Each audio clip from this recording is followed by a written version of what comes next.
하나님의 형상으로 지어진다는 것. 창세기 1장 27절에서 31절. 하나님이 자기 형상, 곧 하나님의 형상대로 사람을 창조하시되 남자와 여자를 창조하시고 하나님이 그들에게 복을 주시며 하나님이 그들에게 이르시되 생육하고 번성하여 땅에 충만하라. 땅을 정복하라. 바다의 물고기와 하늘의 새와 땅에 움직이는 모든 생물을 다스리라 하시니라.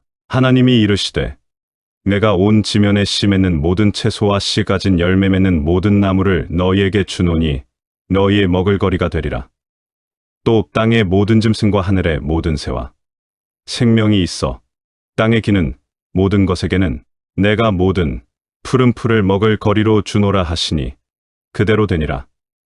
하나님이 지으신 그 모든 것을 보시니 보시기에 심히 좋았더라. 저녁이 되고 아침이 되니 이는 여섯째 날이니라. 지금부터 인간이 어떻게 창조가 되었는지 전체적인 내용 분석을 먼저 하고 그 다음에 구원받은 성도의 삶이 어떠해야 하며 어디를 지향해야 하는지를 살펴보게 될 것입니다. 먼저 창세기 1장 26절을 보면 하나님이 이르시되 우리의 형상을 따라 우리의 모양대로 우리가 사람을 만들고 그들로 바다의 물고기와 하늘의 새와 가축과 온 땅과 땅에 기는 모든 것을 다스리게 하자 하시고. 하나님께서 인간 이외의 것들을 창조하실 때는 그냥 무엇이 있으라라는 명령만을 하셨습니다.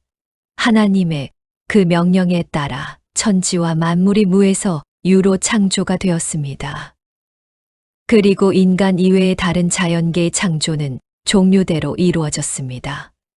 그런데 유독 인간을 만드실 때는 하나님께서 하나님의 형상과 모양을 따라 만드십니다. 게다가 인간을 만들기 전에는 삼위 하나님께서 의논을 하는 장면도 나옵니다. 우리가 우리의 형상을 따라 우리의 모양대로 사람을 만들자. 여기서 동사로 쓰임 만들다는 1인칭 복수형입니다. 히브리어는 동사가 주어를 품고 있을 때가 많습니다. 그러니까 우리가 만들다라는 의미가 됩니다. 그리고 여기서 쓰인 하나님이라는 단어는 히브리어 엘로힘입니다. 그 단어는 하나님을 뜻하는 엘로하의 복수형입니다. 신들, 하나님들, 이런 뜻입니다. 우리는 그 단어를 통해 삼위 하나님께서 인간의 창조 전에 의논을 하셨다는 것을 추론해낼 수 있는 것입니다. 그런데 삼위 하나님은 본질이 같으십니다. 그렇다면 의논이라는 단어가 삼위 하나님께 적합한 단어는 아닙니다.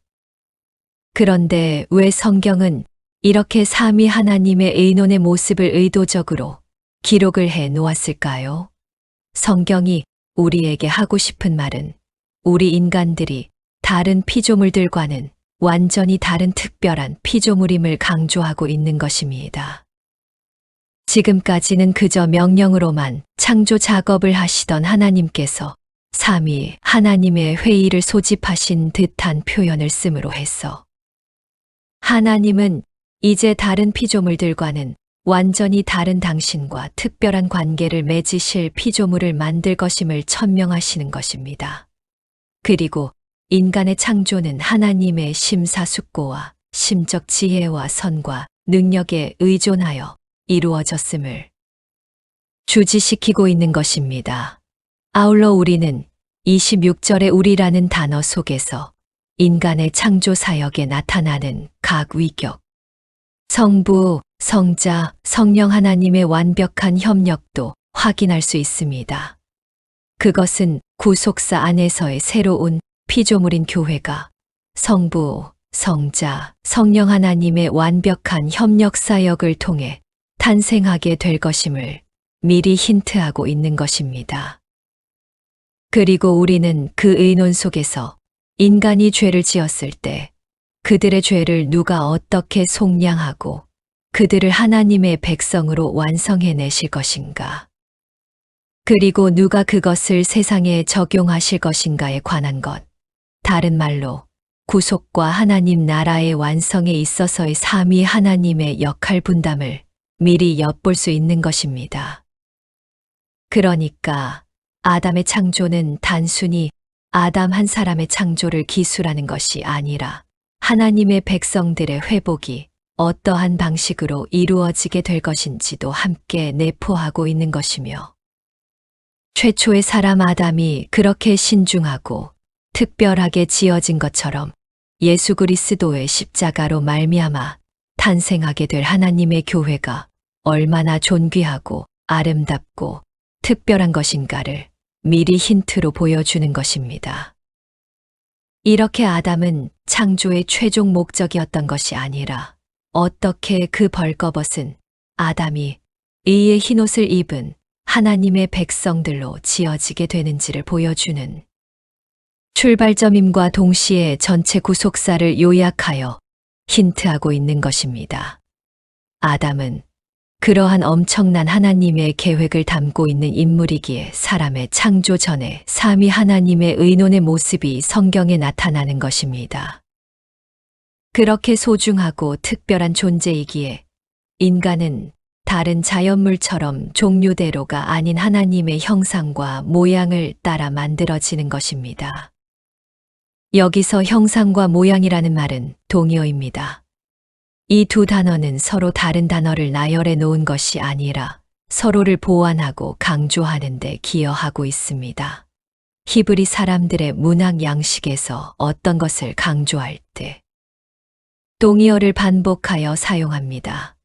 여기서도 인간이 다른 짐승들처럼 그저 종류대로 창조된 것이 아니라 하나님의 형상을 따라 창조되었다는 것을 강조하기 위해 형상과 모양을 반복하여 기록한 것입니다. 그런데 그렇게 하나님의 형상으로 지어진 사람이 남자와 여자입니다. 그러니까 하나님의 형상대로 지어진 사람은 남자만도 아니고 여자만도 아닌 상호결합되고 상호의존적 관계의 남자와 여자인 것입니다. 여기서 우리는 하나님께서 천국에는 있지도 않은 결혼이라는 것을 왜 만들어 주셨는지를 알 수 있는 것입니다. 인간들은 결혼을 통해 서로를 섬겨주고 아껴주고 용서해 주면서 그 관계 속에서 하나님의 형상을 드러내도록 되어 있는 것입니다. 나의 유익을 위해 상대방을 이용하는 것이 결혼이 아닌 것입니다. 뿐만 아니라 여기에는 아주 중요한 의미가 담겨 있습니다. 하나님께서 하나님의 형상으로 남자와 여자를 창조하셨다는 것은 하나님의 형상으로 창조된 사람이 단순히 아담 한 사람이 아니라 그 하나님의 형상인 사람 안에 남자와 여자 그리고 그 남자와 여자로부터 탄생되게 될 인류가 포함되어 있음을 내포하고 있는 것입니다. 그러니까 하나님의 형상으로 지어진 아담은 전 인류를 품고 있는 개념이 되는 것입니다. 그래서 아담이 타락을 했을 때 전 인류가 함께 원죄 속으로 빠져들게 된 것입니다. 인류의 모든 족속을 한 혈통으로 만드사 온 땅에 살게 하시고 그들의 연대를 정하시며 거주의 경계를 한정하셨으니 사도행전 17장 26절. 전 인류는 아담 안에서 하나의 운명 공동체로 지어진 것입니다. 그래서 원죄의 교리가 성립이 되는 것입니다. 뿐만 아니라 하나님은 아담을 만드실 때 이미 그 속에 수많은 인류들을 집어넣으셨다는 것입니다.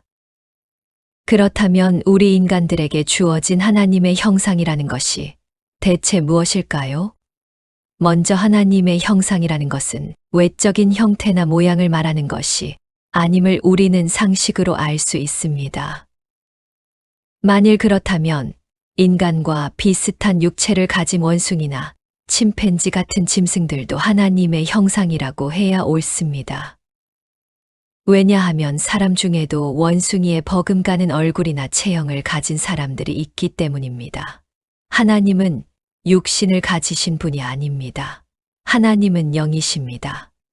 그래서 인간들의 지성이나 사고의 능력으로는 하나님을 인식할 수가 없는 것입니다. 그런 연유로 하나님께서 보이지 않는 하나님을 인간들에게 설명해 주라고 예수 그리스도에게 육신을 입혀 이 땅에 내려 보내신 것입니다. 그러니까 우리에게 입혀진 하나님의 형상이 외형이 아닌 것은 분명합니다. 그럼 그 눈에 보이지 않는 하나님의 형상을 우리가 어떻게 인식하고 이해할 수 있습니까? 눈에 보이는 하나님의 형상이신 예수 그리스도야말로 우리가 배우고 인식하고 분석할 수 있는 하나님의 형상이신 것입니다.